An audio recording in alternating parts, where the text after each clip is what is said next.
and welcome back to Getting Lippy. I'm Emma Coney Bear, and this is the home of everything showbiz and entertainment news, brought to you by Slingo. Joining me on this month's show, we've got some very exciting guests. We've got our celebrity guest, Teesdale. Hello. We're going to talk everything in the news at the moment, celeb goss, because you have just been to the BAFTAs as well. Yep. So I cannot wait to talk to you about that. And also, we have a freelance lifestyle and celebrity editor, Suzanne Baum. How are you? I'm fine, thank you for having me. Join the fun on Slingo, your official site for Slingo games. Enjoy a £50 welcome bonus and get access to over 6,000 vibrant casino games. Gamble responsibly and take advantage of Slingo's safer gambling tools. Age 25 and over, be gamble aware. For more information, visit begambleaware.org. I looked at your Instagram and we're just going to dive straight in to the BAFTAs. Okay? Yep. How amazing was it? So, yeah, we ended up having a really good day. It's actually filmed in the day, which I didn't expect. Right. So they kind of called us at like 12 o'clock and we're like, oh, okay. And did a load of glam and we got really well looked after, did the red carpet. It was boiling hot. I was going to say, perfect weather for it. It was boiling hot. Like there were paramedics on there with a couple of the girls. Yeah, because there was a really long queue for the step and repeat. And I mean, I had long black sleeves on. You looked stunning in that dress. Thanks. It was actually rented. Oh. Yeah, I've started doing that, which is actually really good. Have you ever done it? No. I rent all the time. Where did you rent from? From her. I rent from her. Yeah, and my it's wardrobe amazing. It's the HQ. best one. Yeah. Yeah, because I think back in the day there was, I think it was Pop PR, and they used to have all of those ball gowns and stuff, and you could just like rent that. Well, they would lend. Yeah. Yeah. So obviously there are still PRs that will do that if you have a red Yeah. carpet, but actually on there they've just got all the dresses that are on Netport and everything, and you can just rent them for 4 days. So weddings, things like that. It's my favourite God, this thing. is amazing. They've got bags on there, everything. It's so good. Oh wow. Yeah. So the red carpet, okay. Yeah, so and we had getting ready and all of this. Was it as glamorous as it cracked up to be, or like, what was the honest opinion? Did you have to get up early? What time did you have to start the glam? Like, what time? How long did it take you to walk up to the shows? So the show started at 4. Right. And they were filming it for about 4 hours. Oh my gosh. And then everyone had been in glam, and everyone's sort of all in the hotels. It's quite funny because you'll kind of get in the lift, and then there's someone in there, and you're a bit like, oh, hi. And, Who was in your lift? So who was in my lift? I had Molly from the Saturdays. Molly King in the lift. Yeah, and she just looked amazing, and everyone's a little bit like, hi. But yeah, you'll see everyone kicking around the hotel. I was getting ready with Lottie Tomlinson.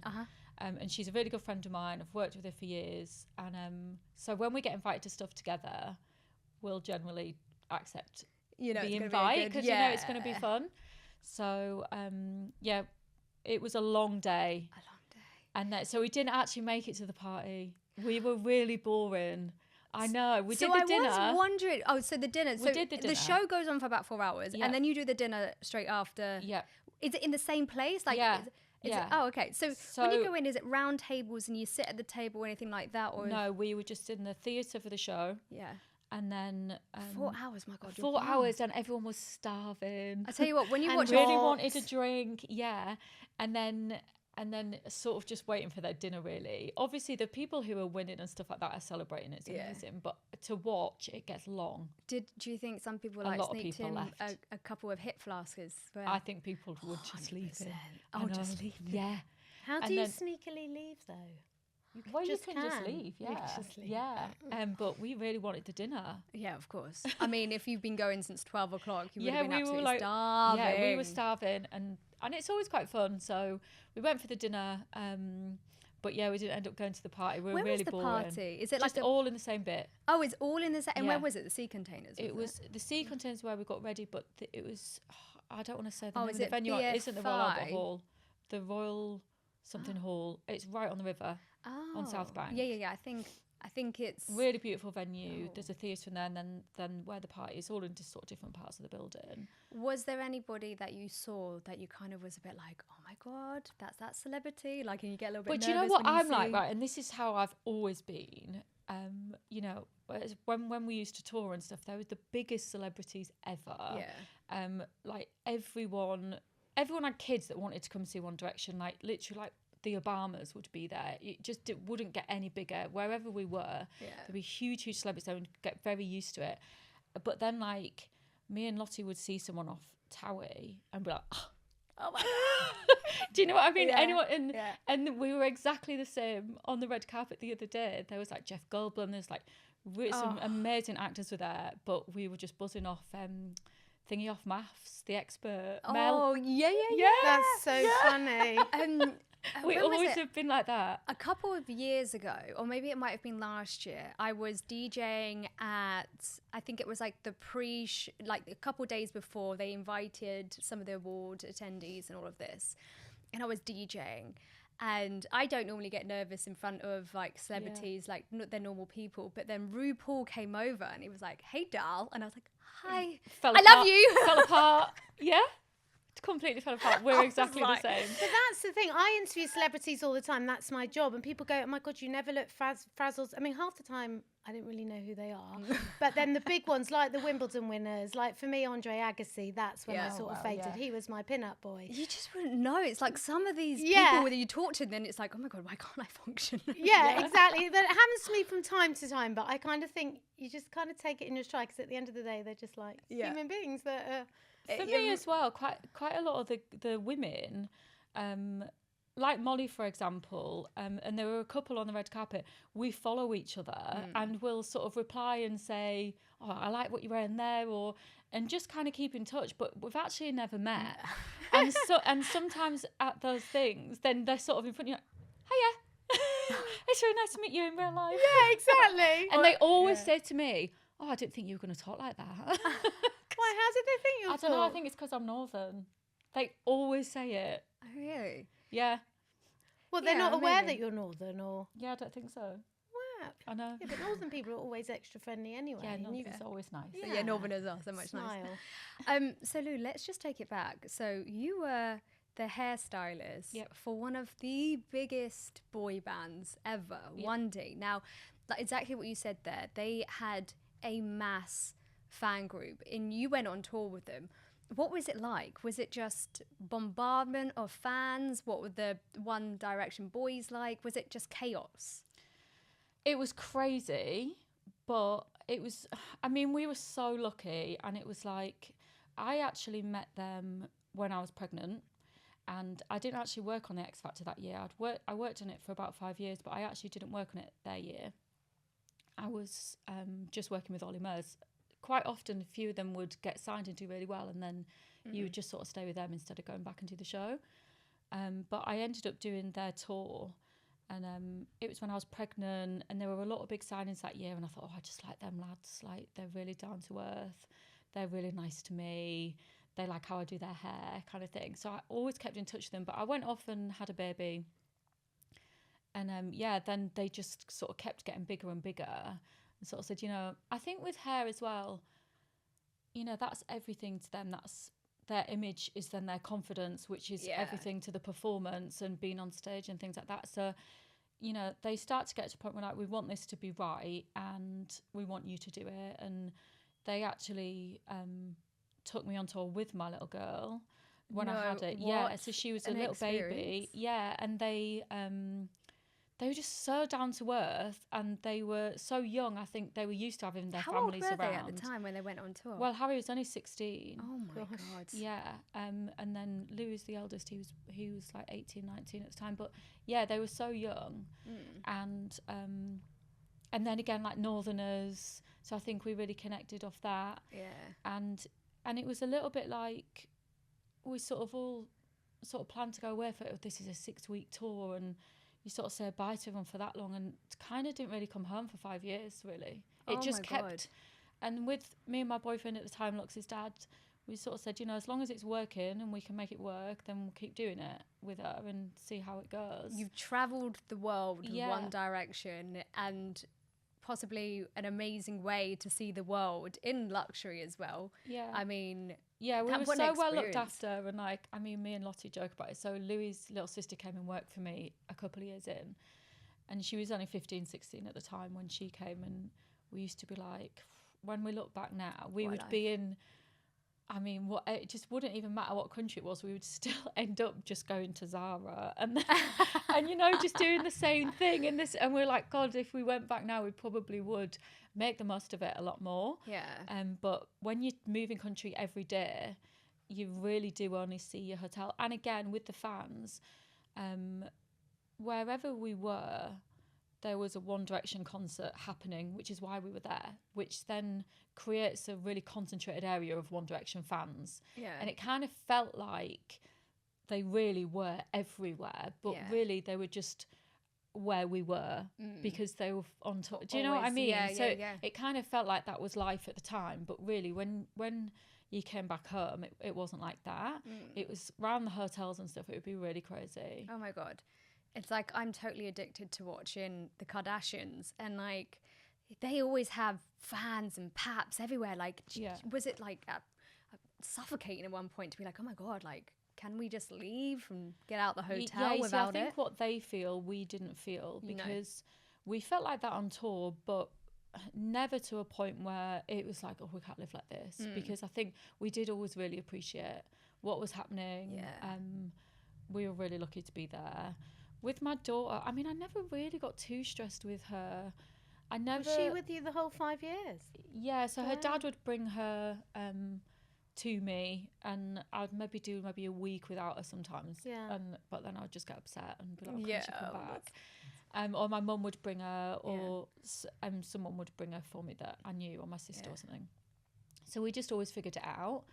And so the thing with her was when she was a toddler, all her fans would want to talk to her, and I felt protective, but I also didn't want her to be scared of. No, you know, they are just people. They were always nice to her. I never wanted her to get fear from it or a fear of the crowds or anything like that. So I would always just, I think as a parent, if you're panicky, then you put that on the kid. Definitely. And so we were always like very relaxed. We always had security around us anyway. Wow. And actually she just loved it. And now she just sits and watches it on YouTube. Oh. And tries to find Baby Lock stuff on YouTube. Oh my goodness. I know. So the lads and their locks, was it, they came to you and they were like, oh, we're going to have my hair like this, or do you go to them and be like, oh, I think we should switch something up? Because obviously at the time, Harry Styles, he had his hair, didn't he? I don't think he touched it much. Yeah, his hair was like the most iconic hair, but really, it just sat like that and looked cute. And just, to be honest, they were all so good looking. They're actually cool. Like, they didn't really they actually needed someone that wasn't going to change it too much. I think sometimes when they would get these huge hairdressers in, it was too much. And actually, I would kind of think they were really cool anyway. And it was about leaving it when it looked like that, or then just making it a little bit of a, just zhuzh them up a little bit, so they didn't look like they just got out of bed. But really, guys' hair kind of looks cool. Fitter when it's like that anyway. It's like a sexy Russell look. Yeah. Can I ask you a question? Were the fans ever mean to you, or sort of, if they saw you as, touching and doing the hair? Did you ever get any? I think because of my daughter, I was never threatening to them. Wow, I think that the girlfriends and some of the female staff around would get trolled. Where I think it because I was there with my boyfriend and my little girl, and it was all about beauty and things like that, which teenage girls love, and I think that's why I never really got trolled that's at really all. Nice to know. And they're always, I think their fan base are quite a positive. Yeah, it's a real positive space, and they're very good at that, and I was quite lucky. I DJ'd last year for the Harry Styles tour.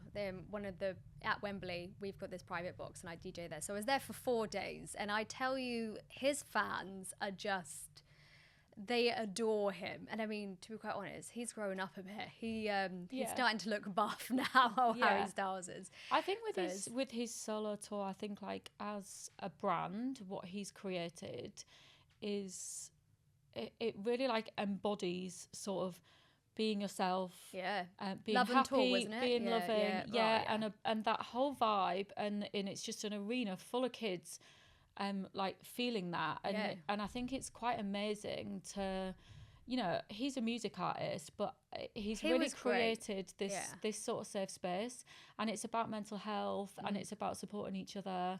And I think he's just done that so well, and I think that's what's really special about him. Yeah, I think when I watched, because I watched him every single day for 4 days straight, you could tell like on that first day when he performed, he was a little bit nervous because London was obviously like his home place, coming back to London after doing the big tour, and then he came back to London. So he was a little bit nervous, but by the end of it, oh God, he was just amazing, thriving. And I think it kind of shows that these performers, they still have that nerves. They're still human. Like things that mean the most to them, that's when they have those. And also someone like him that grew up, you know, with so much in the public eye at such a young age, you said 16, I think, you know, you have every right to sort of probably have a mental breakdown because you're just thrust, but he's kind of...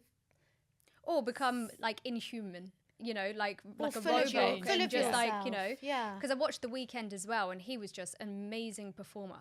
Like nothing wrong, but it was all performance, like singing, walking, performing. Like there was no, it was just a show. Slick. Yeah, it was. I mean, it was so good. Yeah, so good. He's amazing. Have you been on any other tours? So, before I worked with them, I used to do the X Factor tour. Yeah.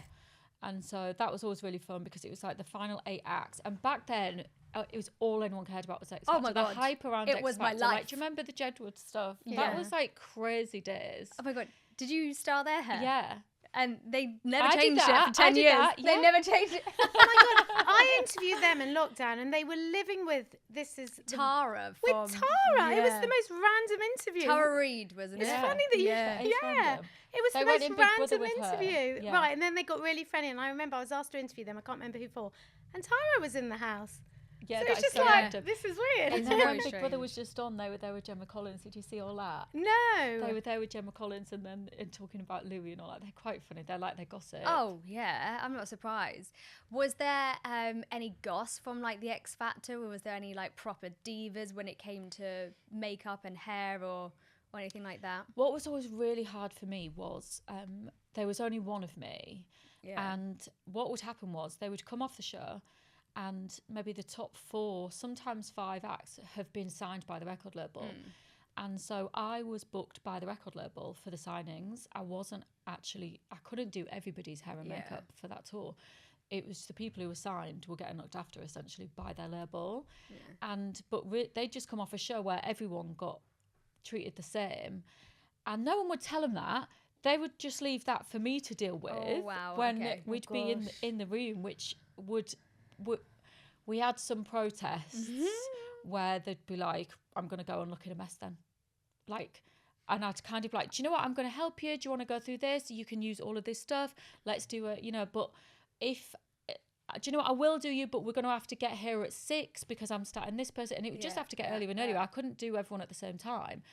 And then they wouldn't want to do that either. They'd rather get themselves ready. But it was just a bit of a battle because, and I could see it wasn't fair on them. And I was upsetting them. And it's hard because hair and makeup, you're in their room with them and you want to be mates and have a trust with each other and things like that. But it's a professional job and I'm being paid to do what I'm being paid to do. So it's always been really difficult to navigate that side of things. I think I could probably relate, like, oh my God, years and years and years ago. I went on Take Me Out, right? And I remember we was in Maidstone for about 2 weeks, and once again you have like the hairstylist, you have like the makeup stylist, and it is very much like you've got to wear this, you've got to wear that, right? You can have your hair like this. Oh no, I don't want my hair like this. I remember I had red hair to begin with, and they wanted people with red hair. Anyway, so I turned up for the show. You were an actual contestant on it? Yeah, years ago. Did you get picked? 3. Did you get picked? Yeah. Did you? Guys, this show isn't about me, it's about you. But that's brilliant. Oh, you just dropped it in. Right, okay. But it... Lucky guys. But I remember... Can we cut to a clip of it in this? I don't think you find it. Season 3, I was 21. I mean, that's over like with 12 red years. hair? No. So I was supposed to have red hair. They wanted me with red hair. I rocked up to the studio for the first day saying my hair was dyed black, and they were just like, whoa, no, hang on a second, we wanted you red hair. Oh And I was my like, God. you're not going to change it back No. red now. Like, you've No. got no chance doing that. Well, But what would happen with us would be you'd have a contestant, and the contestant would have a judge that was essentially, so they would be in Simon's category or Sharon's category, and they would make a lot of decisions. And then we had a creative director, which is called Brian Friedman, and he would make a lot of creative decisions as well. So there'd be what Brian would want, then there would be what the judge would want. Yeah. And then us as hairdressers looking at the hair, what we're capable of and our ideas for the hair. Then last, what they want, really. Yeah. That they kind of, but they're coming in, this is their huge moment, their only chance. Could you imagine and they being want all stressed out to begin with, and then they got to perform? Yeah, they've got to get up and perform. They want what they want, and they're going to fight to the death for it. Yeah. And so it would get really stressful, and sometimes as well, production get involved because they're like, okay, we're not really ready for the full transformation yet, because the story that they don't look great sometimes was, but the voice sounds like this. That was the story. Oh, okay. And so you know how producers work. So it kind of so like they the want don't this make journey, still them more. look- the journey is how their clothes changes. Yeah. But yeah, don't make them look too good. Too like good. a bit of that. You've peaked to the top. Yeah, Oh my or like we God. would make them look too good, and they'd be really happy. They'd come back and they go, "You need to kind of not like make them look worse. yeah, can you like weight it down?" And like they're like, "We know what you're doing," Oh and my and so God. it was really difficult because we're just not involved with production like that, and it's not really Yeah. our job to say. But you can see that you're affecting the contestant, Oh my God. which and we're front you of really house, don't know, you know what actually goes Yeah. on behind scenes. Yeah. Like, you don't, but fascinating. Now, Lou, you boast a huge following, 5.8 million. Yeah, there's loads. Loads. That's loads. Did you gain notoriety when you was touring with the 1D, or like what was it all of a sudden one day it just went boom, like, wow, shit, you got loads of followers? No, do you know like, what I think? What happened was I think the rise of One Direction, which was a huge part of why they became so huge, was it was really parallel to the rise of social media. Yeah, and I think it'd be really difficult for it to happen again, because it was kind of it was happening at the same time, and it was so organic back then. And I think now with celebrities and or artists or whatever, it's very curated, isn't it? You wouldn't get teams like posting the act in the dressing room, and that, I mean, I wouldn't do that as a hairdresser, but back then we would post each other. It was really natural, organic. It was really People loved that. yeah. And like relatively my followers have always been a lot higher than someone else's. So when they were at 10,000, it was like, oh my God, you've got 10,000 followers on your Twitter, or it was Twitter at first. And yeah, I think it's really difficult to grow to those numbers now, unless you're a huge star. Yeah. And I'm sure if I was in that position again, that wouldn't happen. I also don't think it was what was I going to say?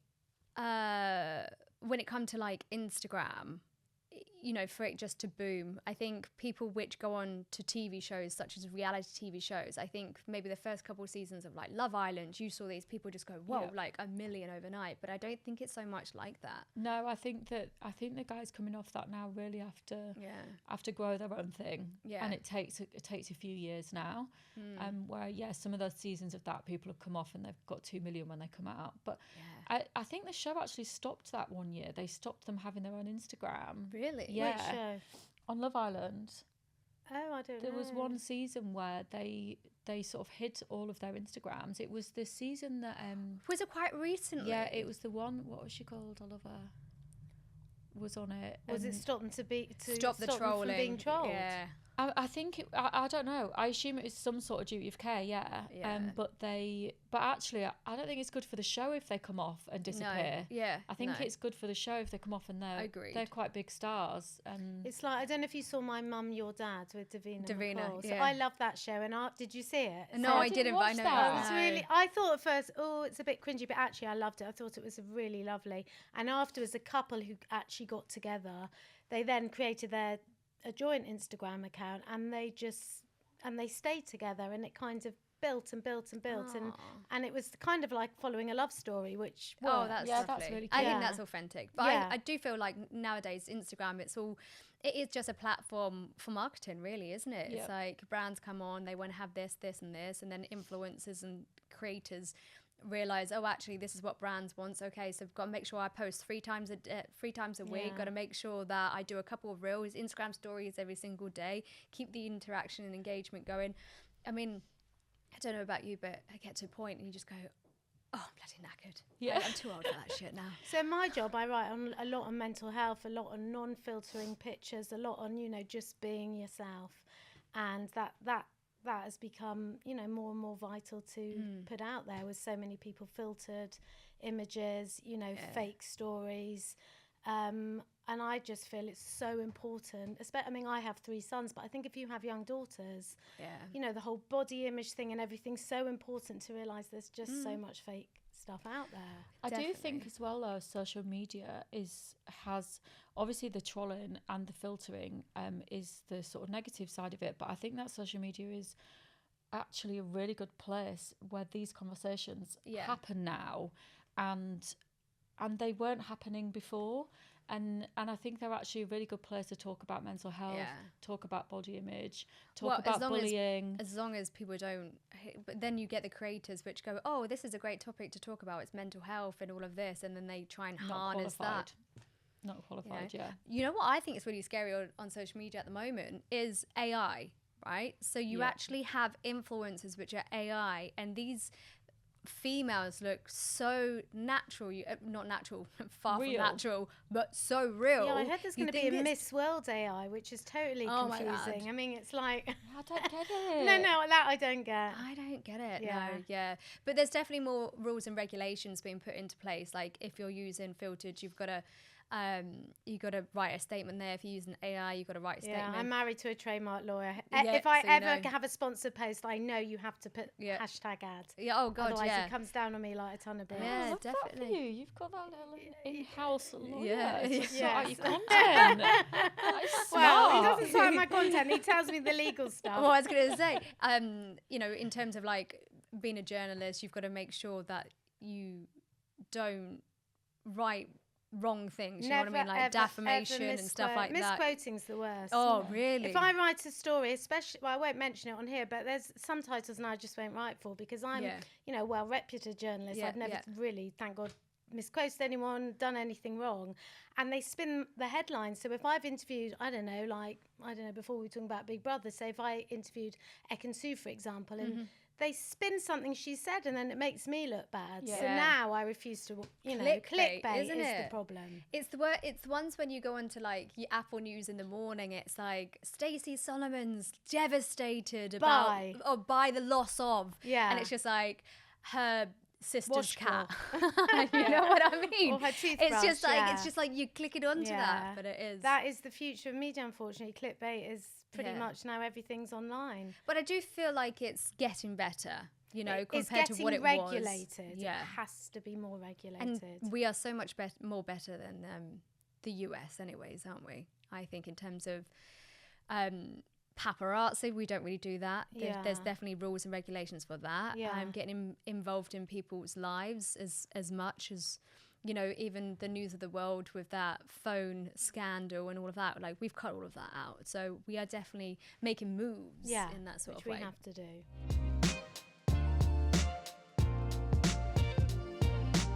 So there has been a lot of things happening in the news at the moment. We are just going to dive straight into the Piers Morgan and the Fiona Harvey baby reindeer. Oh my God, did you watch it? Have you watched his YouTube video? I watched it. Did you? Yeah, and then I watched his verdict on it. I've watched all of it. I haven't watched that, and I've only watched up to episode 4 of Baby Reindeer, and that 4th episode, I don't know if you know. Disturbing. I found it really disturbing. I had to watch the next one straight after really quickly. And maybe that's why I haven't watched the 5th and 6th. Yeah, it disturbed me as well. So I had to watch the next one, and then actually it gets better. And then it gets worse again. But that little peak of like... Yeah, I need to finish it. I need to complete that. Yeah. Strange. I didn't watch the verdict though. What did Piers Morgan say about the whole interview with Fiona Harvey? Because Well, he had a panel on of people talking. He had a lawyer on talking about whether or not she does have a valid defamation claim. Yeah. He had a psychologist on talking about like her body language and things like that. And I think that when you watch it, what is clear is that I think that for her, she's not lying. It's not necessarily based on what actually happened. Yeah. But I think that she is telling her truth. Whether she's well or not. I think that's what's difficult, and where she's very vulnerable, and it's actually quite difficult to watch that interview because I think that Richard Gadd actually was very good at taking accountability for his role in the programme, and that he was sometimes leading her on, that he did want to sleep with her, I think that he was very good at that. But I do think when a story is put across from one side, it makes that person come across in one light and the other person come across crazy. And I think that she actually, I can see why it's not very fair on her, and she might want to put across her side, but it's quite uncomfortable to watch because I'm not sure that what she's saying is based on fact, because she's just sort of telling her truth. And I was wondering, because I know as a journalist myself, you often pay people to talk. I was wondering, like, how much would they have paid her to have Apparently actually... £250. Don't be ridiculous. Yeah. What? Yeah. I never saw that. Which tells me there isn't really anyone looking after her. Not at all. I thought you meant like 0,000 on top of that. Gosh, wow. And I think that again, Richard Gadd, so Piers Morgan's blown up and Richard Gadd's programme's blown up, and I think that any lawyer in the country would probably be up for representing her too. Oh my god, yeah, she could definitely make money off the back of it because they've made a story about her. And it's dominated the papers for days. Yeah, it really has. I don't know whether or not it was all part of was it part of the media plan? That Baby Reindeer was exceptional, and I think Richard Gadd in it was, so well put together. And I think having him and his honest story as well, what happened to him, it made it emotive. But then I think the respect to Martha, the character in there, she did get made out that she was an absolute psycho. But watching the Piers Morgan interview, Fiona Harvey, she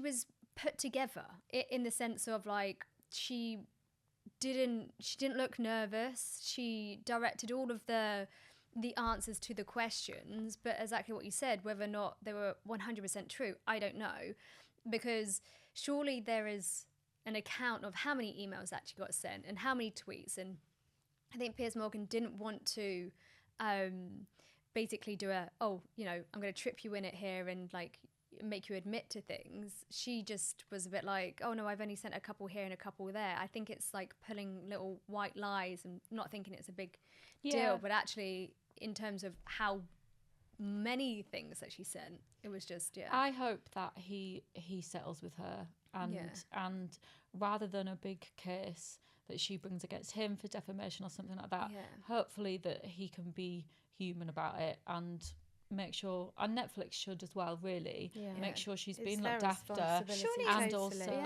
and did you see the actress at the BAFTAs, by the way? Yeah, I saw them both. And did you know?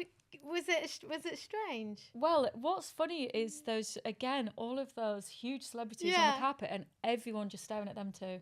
And everyone talking to trying to take photos of them. Came out a few days before, so I wouldn't be surprised everybody was staring. I wonder if he was quite nervous as well to step out after that as well, because I think from his post, he did a post saying, this show is about harassment, and it's actually been a really interesting conversation that we haven't had about that kind of behaviour that does happen to people, and it's not. It's not what it was in the movies, stalking. It's very everyday, and people at work and not feeling comfortable but going along with it because it's so uncomfortable. And as a journalist, some journalists write books for celebrities and stuff like this. But say, for example, you're writing a book about an autobiography, and they're bringing in like ex-lovers that were celebrities or ex-lovers, whatever. Like, surely you can get done for defamation if you're going to run somebody's name through my husband. You know what I mean? So how is it any different? Well, It depends if it's true or not. Yeah, well, this is it. And so Richard Gadd has used a different name and done things to conceal the identity. And one of the things he said he did to conceal her identity was dramatise and change some of the story. But actually, she was found in like 24 hours, and it's quite clearly her. So I think that's where it is murky, that it maybe is defamation, because some of it isn't true, and they've. I think. I know it says that this is a true story, but it should based on a true story. It's not a docu-series. It's not a documentary. So you have that fictional element to it. But it does remind me of, have you watched Fargo? No, I haven't seen so it. Fargo is a series where it's just like every single series, there's always this gruesome murder or something like this in America, and it always says at the beginning, like, this is a true story. Yeah. And everybody's always wondering, is it a true story? Did this actually happen? No, it's not a true story. Right. So, well, there's something where if they write that after the credits, that's part of the fiction or something like that.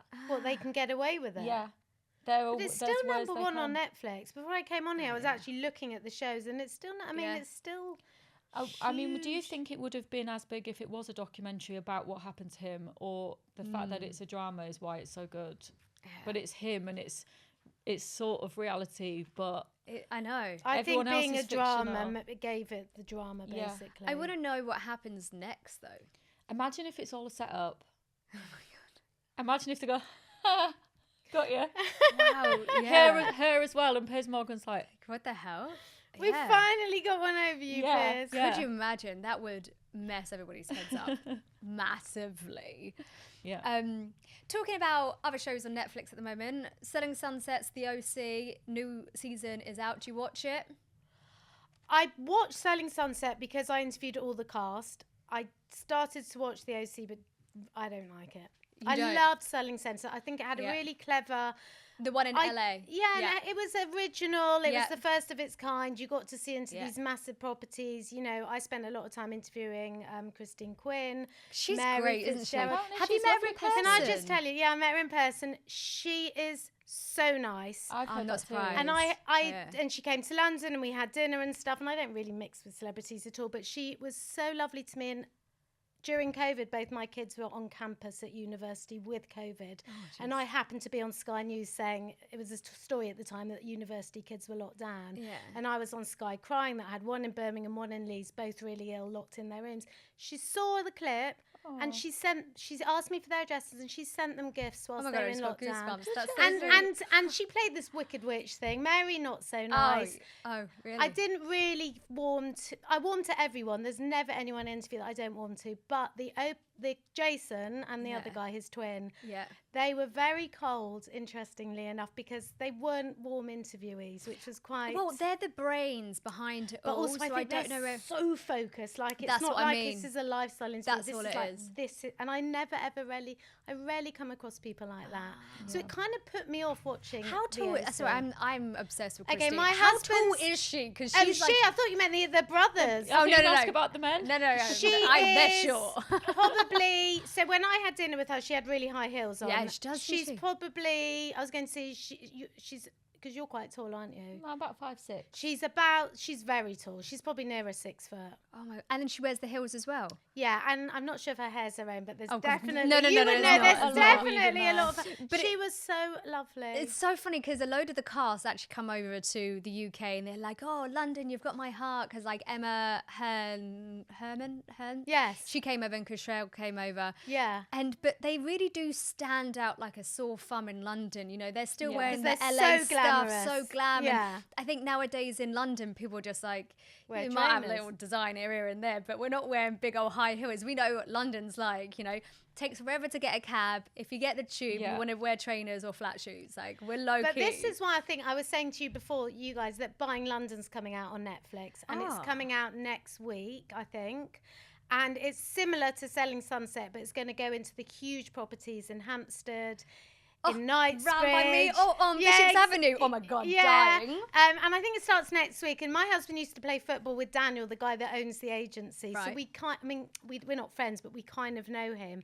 I think it looks exciting, and I also think good. we can relate to it more because it's in Because London. I love it. Have Anything you that's seen in any of the London. cast? Because Yes. that's what it's about. It's I going to be the have. agents. Is it and gonna who- One be looks reality? very similar to Mary from Selling Sunset. Okay. I mean, they're obviously Glam.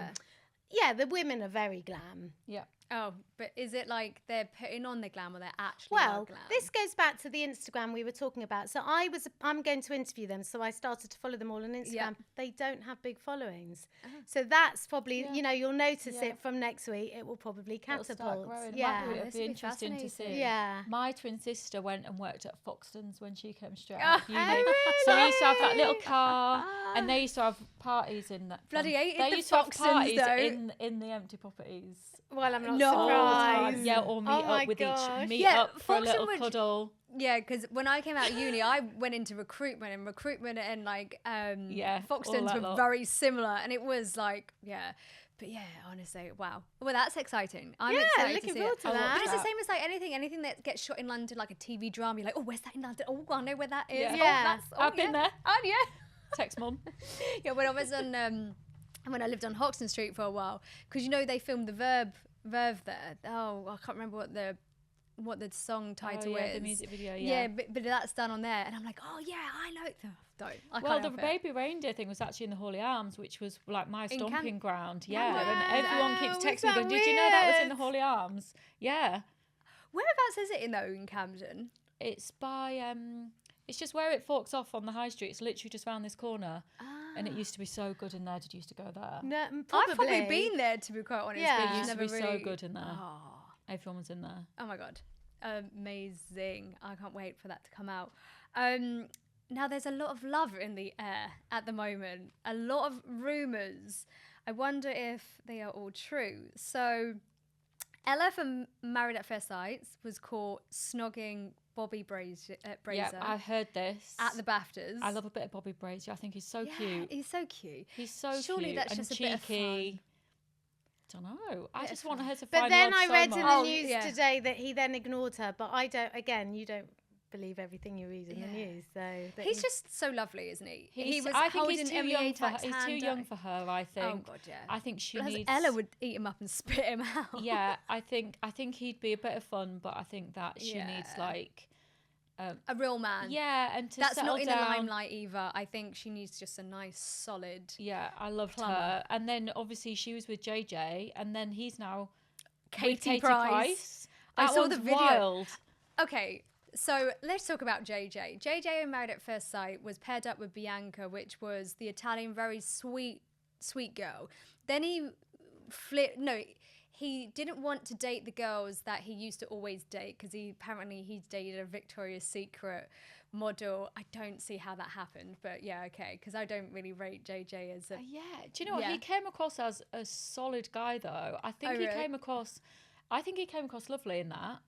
I really Yeah. liked him, even Okay. where she was upset. When Bianca was Oh upset, yeah, I think okay, he that's dealt with fine. her. Yeah, he did. I think he He dealt did with her really in that well. sort of I thing. think He did have respect. I think he dealt with, because he ended up rejecting Ella as well, didn't he? But I think he dealt with that really well. I think he came across as some of the men on there are disgusting, Oh, I'm not surprised. and they do not know how to treat women. No, I think that's And actually, day and age. I actually think he that's was a just what- stand-up guy Yeah, because yeah. he sort of rejected both of them, but he still But I think, respectfully. but I think him as a person though, he went from Bianca to Ella, but he didn't want to have girls that look like Ella. Yeah. That's why they gave him Bianca. Ended And up now with- he's jumped to Katie Price, Yeah. which is bizarre. And I don't know if that's real That's or if PR, that's that just has for to the be. media. I just would love it for her if he's gonna be cute, and I don't know. I just would love that for her. I don't want to sound horrible here, but when I see them holding hands walking down the street, you almost think it's like his mum or something. It's like, yeah. Well, he must be quite a lot younger, is he? Yeah, massively. Oh, I don't know. It's just, yeah. And then another one, Arj and Ekin-Su. Arjun Ekin-Su, I was about to say that. I mean, that's quite a good match. I think they could work. Well, when she won Big Brother, I interviewed both her and Davide. We were chatting before, is so sweet. She was the most adorable Yeah. person to interview, really lovely, quite shy. Yeah. And Davide was so boring. So I don't. I Well, think Arj they. isn't boring. No, Arj is like the opposite. Yeah, Arj is. I bet he's such a good laugh. He used to be a big One Direction fan. He used to come knocking on if we were in the thing to come and meet them and stuff.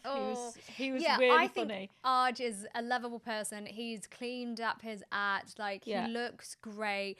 I do think Ekin-Su is just the typical sort of girl that just wants to be loved. Yeah. And I think Davide, that didn't work out. And I think how she acted in Big Brother, I think that was too soon after she went through a breakup. I do wonder when two people in the public eye, I don't know, that's so in the public eye, I don't know how that works. Like, I mean, like the path forward, I don't know how that works. If it's healthy or not. And I don't know.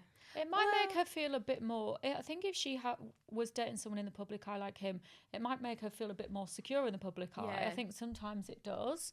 And because I think you're both used to it. I you're suppose. both used to it, and I think it. it makes them both relevant, and they can do events and things like that together. And actually, a lot of people that come out of these shows, unless they are in a relationship like that, sort of do start disappearing a little bit. Yeah. And it's obviously such a huge part of it. I think also Arj has done his time in terms of being at the very height of in the public eye. Yeah. Now he's like, there might be a couple of stories here and there about him, but it's not like, what's Arj up to and what's he done here and all of that. It's like, no, Arj looks good. It's like, And I think they do wish them the best. So we will see. TBC on that one. And then as well, we were going to say about Made in Chelsea, because I watched that last night. Yeah. And I think the Ruby and Rez thing. Okay, so they had a relationship for 10 plus years and they just keep going back to each other. Is it going to work? Have you been in a relationship before where it's like on and off for that long? I've been in that place, and you can see that they're in that place where when one of them starts to move on, the other one steps up. But actually, when they're both available, it doesn't work. Yeah, it's almost like when Ruby was with that model, she completely forgot about Rez. Yeah. And now she's in this very awkward period where, she's over the ex. Rez is trying to move on. He's, she wants to find that person, and she's like, I need that person. He's her safety blanket, I think. Yeah. And I don't think he's ever going to move on. She needs to let him. I think she just needs to let him. Well, what will happen is she will find somebody else and then leave him high and dry again. I think so too. And actually, Tina's great. I love Tina. I haven't seen the most recent one. No, I haven't either. Okay, so Tina was on Love Island, wasn't she? Yeah. And I think she's just coming in there just to stir it up a little bit, wasn't she? Because she went on a date with Rez. Yeah. I've met her out a couple of times, and she's really cute and nice. She's a nice girl. Wow. Would you do anything like Married at First Sights or any? I would 100% go on maths. Would you really? Yeah. Oh my gosh, I said this to my parents the other day. I was like, there's no chance for me anymore. I'm just going to give me the husband. Or would you do something like Love is Blind? Because Emma Willis and Matt Willis are hosting it.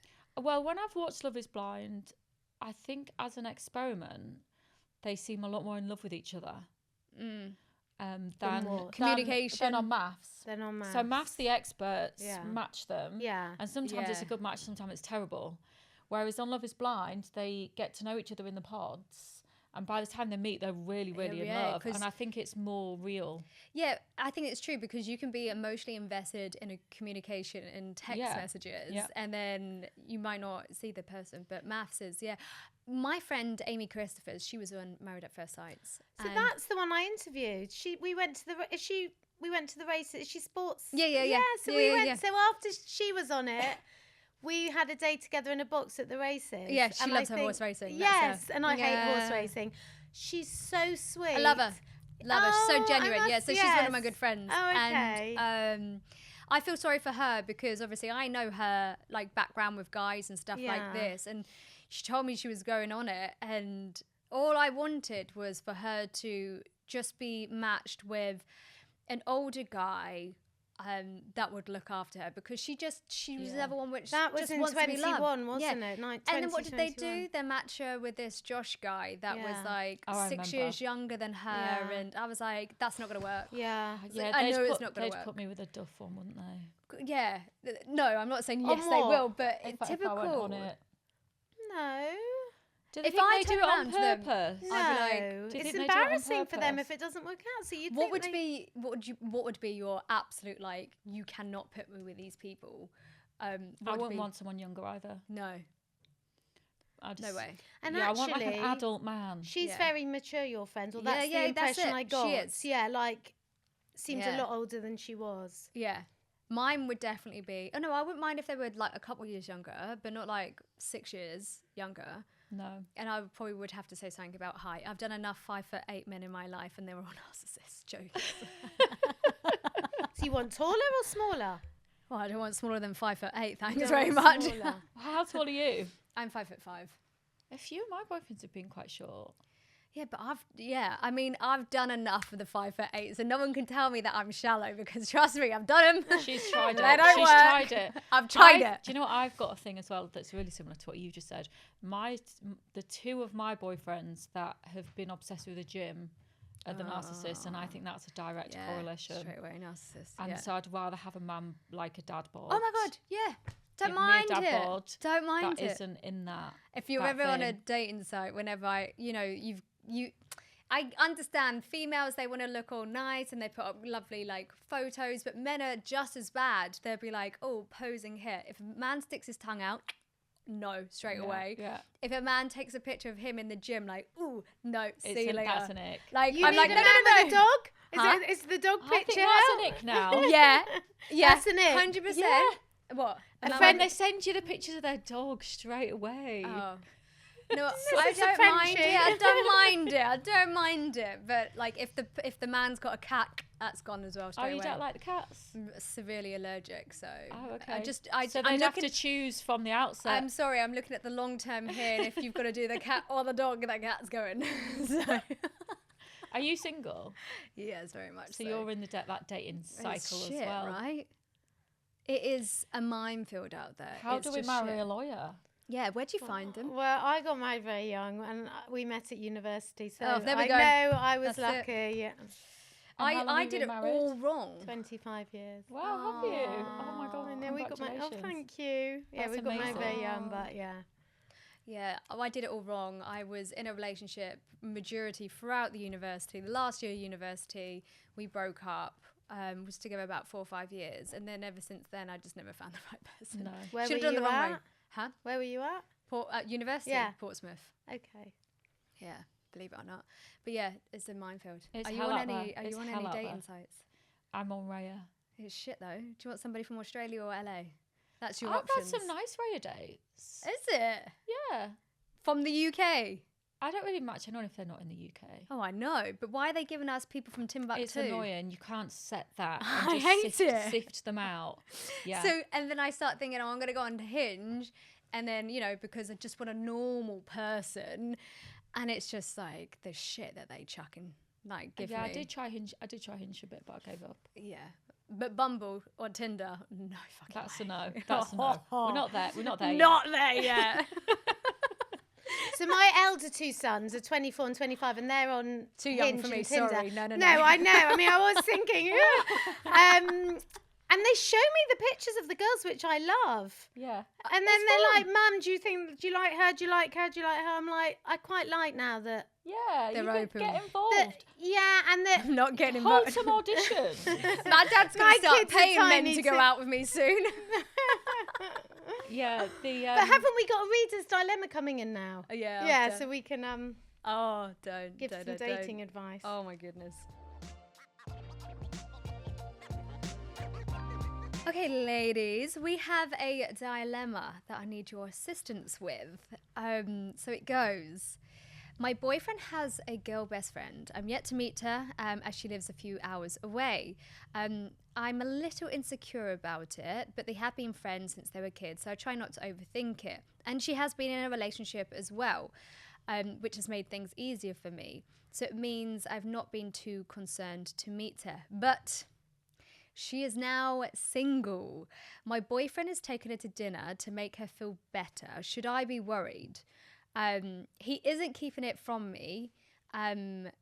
he isn't keeping it from me. It just doesn't feel like it's the right thing to do in a relationship. I have asked about joining, but it is a personal matter, which is uncomfortable given that we haven't met before. How should I navigate this? What's the context? How long has she been with him for? Well, we don't know the context. Oh. Let's just say they're in a secure relationship. Okay, so 6 months plus. I've always followed one thing, and that's to go with my gut. Right. And I would think she just needs to go with her gut. I mean, we don't really know who they are, but if she was a confident person, she was confident in her relationship, I would just think there can't be an issue there. But I think you really need to go with your gut feeling. Yeah. What do you think? I don't know. I always think with things like that, if you give a bit of tolerance for it and be relaxed about it and be like, okay, this doesn't make me that comfortable, but of course, if you want to take her out for dinner and she's upset, I completely get it. It makes me feel like this, but I'm gonna trust you, of course. Yeah. And just keep the communication up with me and things like that. And try and be chilled about it, because then I think if it carries on and you want to say right now, I think they'll hear you a little bit more because you've given the space and you to also allow seem it. like a nice person. Like, that's a nice thing to do, to let your boyfriend see his mate. Yeah. So I think if you give a bit of space for it, then hopefully he'll listen when your boundaries crossed, if it carries on. Because the issue is with it carrying on, not necessarily one night. It's if she is then going to become reliant on him. Because I think as well, if you have a friend of the opposite sex, any of my friends of the opposite sex, when I'm going out with someone, I want them to get to know each other. Yeah. I've got no interest in keeping that separate. And that's where I think I would get worried. If this is a private dinner, but moving forward, she should be introduced and actually can give some girl advice and things like that. And it all be brought together, because that's what friends do. It's not a separate thing. The whole thing is just a trust element. Yeah, trust and communication. Also, I don't think that because there's like essence of her wanting to make sure that she gets involved, which shows like a bit of insecurity. Whereas I think if she just relaxes that little bit, just say, yeah, go for it, whatever, like, just keep the communication there. But I think my thoughts would be, if a man's going to cheat, they're going to cheat regardless. If something's going to happen, it's going to happen. So no matter how hard you try and fight the situation from not happening, when it's like, and a boy and a girl, and the guy starts to pull away, right? The guy's going to, for a little wobble, is going to pull away. Like, the best thing to do is just to stay where you are and just allow them to make up their own decision and do what they want. I do think with guys, though, they just don't think. Yeah, that's what I mean. Sometimes they need telling, this isn't okay with me, and they will. I think they can't read your mind that this is bothering you. Yeah. So I think to be clear, that actually makes me feel uncomfortable, but go for it, of course. Yeah. But make it clear and communicate I think it all that. Whereas how I think you if feel you in stay that sort quiet, of relationship. if you stay quiet, you end up being sort of walked over. sulking. Oh my God, I've been in relationships before where I've never had a voice, and then who's the one that always gets hurt, and you just never had any leg to stand on. And you want them to do the right thing, but half the time they don't. And if they think that this is how you deserve to be treated moving forward, and this is how it is. Yeah. Communication, I agree. But then also allow people to have friends with the opposite sex. I mean, like, I've got loads of guy friends, and the guy friends have girlfriends, and some of them are like, don't like me. I remember I went to see my friend that lived in Florida. He was in the UK, moved to Florida. He was a wrestler. And he was just seeing this girl, very new at the time, whereas I'm staying at his flat in a spare bedroom, like 100% just friends, always been friends. And she made him go and see him every single night. So I was always left in that flat by myself every single night. I mean, he did it to make her feel secure, but then it's just like, oh, but, Yeah. I think as women, we should be aware of this stuff as well. And I think we should... Like, if I have a male friend and he's got a girlfriend, I will just always make sure I reach out to her and acknowledge her existence as the woman that, and then they see you're not a threat. Oh, yeah. Or sometimes I'll just give them a little follow and like a picture, and that's enough for them to see that you're their friend and you're actually if you are their friend, you're actually interested in their new girlfriend or whatever, or things like that. And I think that as women, we should always just try and acknowledge the other woman if you're the one in that position that needs their male friend but is in a relationship. And we don't play games, don't play it, you know, don't make the other person feel comfortable. Insecure relationships are hard enough without those insecurities. They just make you feel so shit. And like, and as women, we all are aware of that. And I think that it's really easy to just make the new girlfriend or whatever feel okay about it. Yeah, I think the guy should definitely, maybe not this time round, but ask his girlfriend to join them, because I think he's making it awkward. Yeah. That's respectful. Yeah. And the problem is, you know what us females are like? We'll hold this problem and we'll hold it and hold it and hold it, and then all of a sudden you're like, I'm really pissed off now, and you're going to have a full-blown argument. I do that, then I blow. I know, all the time. And then you say it angry, and then they hate you. And it's just like, oh no, that's fine. It's like, this is the 10th time you've done this. It's like, well, this is the first time you're telling me about it. Yeah. Yes, okay, I made a mental note, but it's annoyed me now. Yeah.